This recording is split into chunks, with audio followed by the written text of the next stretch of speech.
how are each of your companies testing and experimenting new ideas and hypotheses in a virtual world? So what are specific tools or techniques that you've used to test those hypotheses or ideas? And would love to hear from you. I'm not sure if there's one of you that wants to jump in first, but we've got a lot of curiosity around how you're experimenting in a virtual world. I can start. When we were allowed to be around others and all the things, one of the tools that we would often use to test concepts or like minimum viable products was what we would call a lemonade stand in store. So you would kind of be in an in-store environment, and you would essentially make your pitch, and a consumer would opt in to spend their own money on the thing. And that was, to build your conviction and build your intuition that you had something that people would purchase.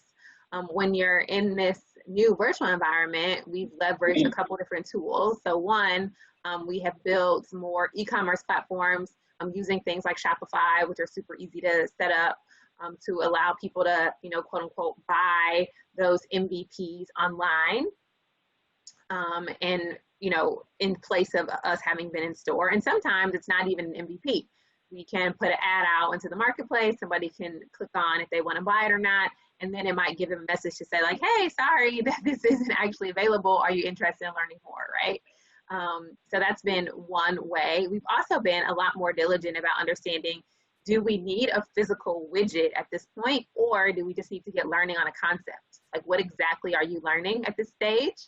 Because we've had a number of instances where we thought we were at the MVP stage and weren't quite ready yet. And so we decided that, hey, what we actually need is to do a concept test. And there are a number of ways to do concept tests quick and dirty. You can test positioning on Facebook for like $200 in a day. There's just so many other, Nielsen has a lot of tools. Garage Group introduced us to 1Q, I think. So there's just like so many different ways to get some quick concept learning if that's the stage that you're in.